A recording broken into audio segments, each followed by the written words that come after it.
Conscious Leadership Podcast, the human side of leadership, where consciousness meets practical business leadership. The podcast dives into real challenges managers face, from team motivation to navigating change. Discover actionable insight, proven strategies, and inspiring stories to help you lead with clarity, authenticity, and impact. Whether you are an SME owner, a team leader, or simply passionate about conscious leadership, this podcast will equip you with the tools to build stronger teams, foster trust, and achieve sustainable success. Tune in, lead consciously, and make a difference. Hello, and welcome to a new episode of the Conscious Leadership Podcast. I'm your host, Boris Nedved. Today I'm talking about a topic that I know will stir some opinions. Work-life balance is bullshit. Yes, you heard me right. Work-life balance is bullshit. I repeat it. We've been told and sold this idea that work and life are two separate things to be balanced, like weights on a scale. But what if I told you that's fundamentally flawed? And let me explain why. I start off with a personal story. A couple of years ago, I was on a late night flight back from a business trip.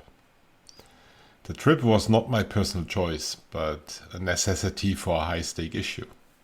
Emergency mode, so to say.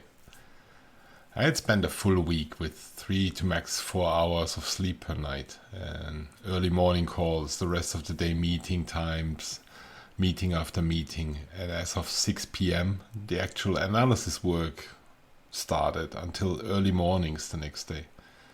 So I was drained.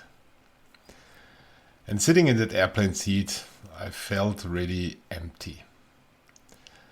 Until the moment I had to switch on airplane mode, my phone buzzed nonstop with emails, voice messages and so on, and I realized I hadn't had a proper conversation with my family in all these days.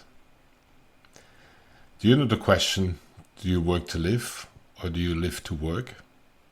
I wasn't living, I was just operating.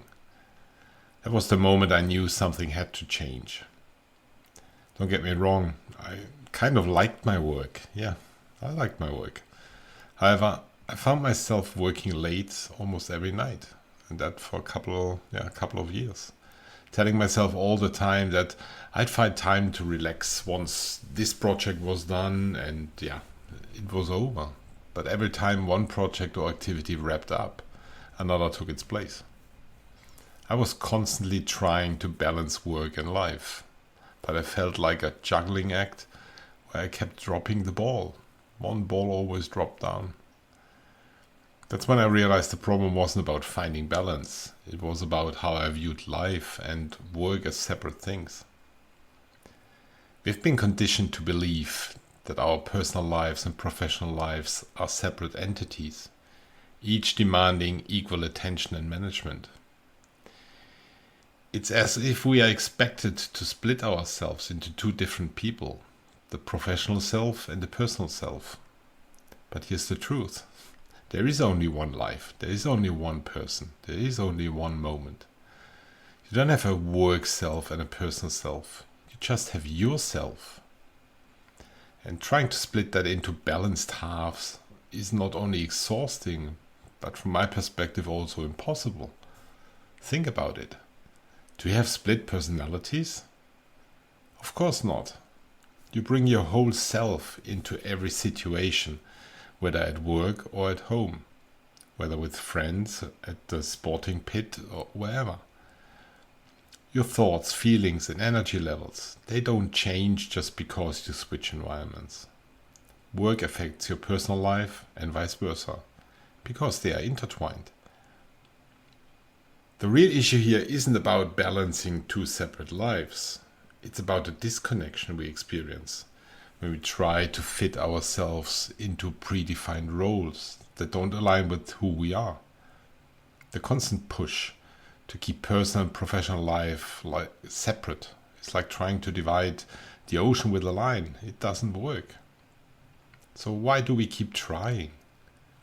Because the quote-unquote modern work culture tells us we must. We are pressured to present the professional facade, to suppress our real emotions, and to hide our vulnerabilities. But this disconnection from our authentic selves leads to burnout, anxiety, and a perpetual feeling of inadequacy. We are trapped in a treadmill of expectations. Let me illustrate this. According to the 2025 Gallup report, 79% of employees worldwide are not engaged or are actively disengaged at work. This staggering statistic underscores how deeply disconnected many people feel in their roles. Imagine someone clocking into a job every day, not because it brings fulfillment or growth, but because of financial dependence. Over time, that person becomes part of a system that values presence over passion, compliance over creativity. This systemic disengagement isn't just an HR issue. For me, it's a crisis of humanity in the workplace. Neither would resilience be necessary if people were not forced into jobs they are dependent on, that are not fun, and that trap them in a treadmill that runs faster and faster every day. Kept in fear and anxiety. People are rushed to work harder and harder, just to maintain the illusion of security and stability. This relentless cycle leaves no space for authenticity, creativity, or genuine human connection. The harsh truth is that many people are stuck in roles they don't enjoy, working in environments that drain their energy. They are trapped in a system where stepping off the treadmill feels impossible because the fear of financial insecurity looms large. And all the while, the concept of work-life balance dangles in front of them like a carrot on a stick, unattainable and misleading. Even the personal development industry hasn't escaped this trap. Many of the assessment tools still widely used today rely on questionnaire-based inputs, which inherently carry unconscious bias. They assume that everyone can accurately describe their behavior through self-reporting, but in doing so, they further reinforce the one-size-fits-all model of human behavior. Are we all the same? I strongly believe that we are all unique individuals. And as we strive to understand ourselves and others better, we must look beyond standardized metrics and begin to recognize the energetic, emotional, and unique nature of each individual. It's one life, one identity. One of the most profound realizations for conscious leaders is that we do not have a separate work self and personal self. We are one cohesive human being. And trying to compartmentalize our lives is not only exhausting, but also counterproductive. Instead of striving for an artificial balance, we should aim for integration, where our personal and professional lives enrich and support each other. Books like Off Balance by Matthew Kelly emphasize this beautifully. Kelly argues that satisfaction, not balance, is the real measure of a fulfilling life. When you pursue satisfaction, you focus on what truly matters and intentionally design your life around your priorities. And by the way, satisfaction is the positive signpost of builders or generators in human design terms. And they make up 70% of the population.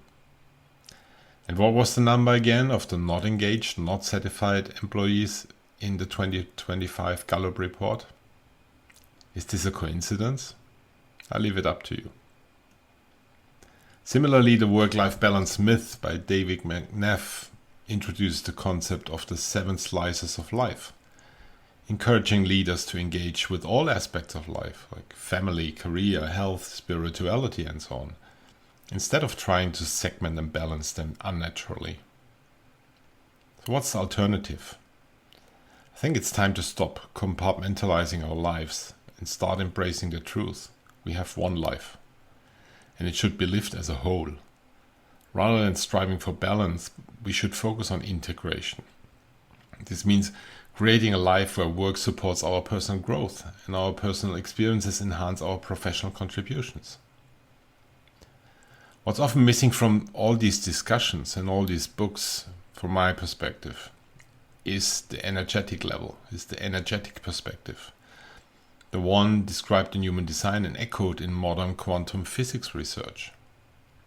And I invite you to read my Substack article, How Quantum Thinking, Tesla and Human Design are Reshaping Leadership and Teams. There are many, many more where I show these links between quantum physics, energy levels, and our nowadays work life and human design.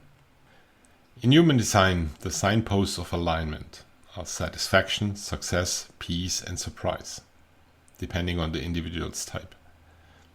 And these aren't random feel-good states. They are measurable, trackable indicators that someone is living and working in alignment with their true nature. These signposts directly reflect the principles found in the books by Kelly and McNeff. Kelly's focus on satisfaction aligns with the builder or generator experience of fulfillment when doing aligned work. McNeff's concept of whole life engagement echoes the advisor's or projector's need for correct invitation and the feeling of success. The initiator's or manifestor's need for freedom and peace. The evaluator's or reflector's joy in surprise and alignment with environment. And the builder's or generator's feelings of satisfaction when energy is well spent. Books like Drive by Daniel H. Pink show that autonomy, mastery and purpose, not rewards and punishments, are the true motivators of human behavior.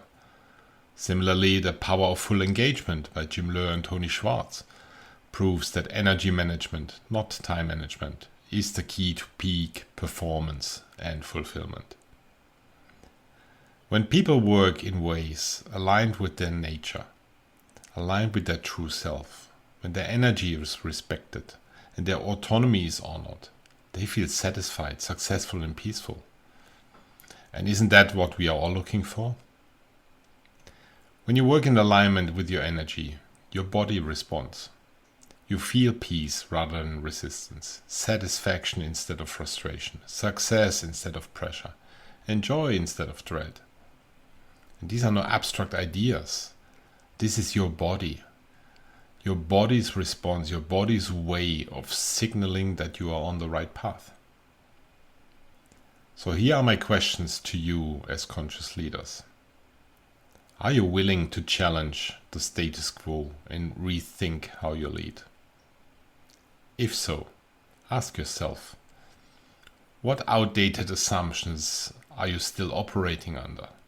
And what bold new step could you take today to move toward more integrated human-centric leadership? Are you ready to break away from the outdated notion of work-life balance and embrace a more holistic, integrated approach? As a conscious leader, it's time to question whether your current leadership truly supports the well-being and authenticity for you and your team members. And if you are in a leadership position, I challenge you to rethink the work-life balance paradigm. Are you pushing your people to maintain a separation that doesn't exist? Are you inadvertently encouraging disconnection rather than authenticity? Instead, focus on fostering integration. Encourage open conversations about how work impacts life and vice versa. Support flexible structures that accommodate human diversity rather than forcing uniformity. Lead by example. Show your team that it's okay to be a whole, imperfect, evolving human being. Work-life balance is a myth because it asks us to separate what is fundamentally inseparable. Instead of forcing balance, let's pursue harmony, where work and personal life coexist and complement each other rather than compete. The next time someone tells you to balance your life, remember, it's not about balance, it's about being whole. And isn't it time to focus on who we are instead of what we should be? Let's create a world where people don't have to split themselves to succeed. And I want you to let that sink in. And you know where and how to find me. So thanks for tuning in, and until next time. Stay intentional, stay conscious, and keep leading with purpose from the inside out.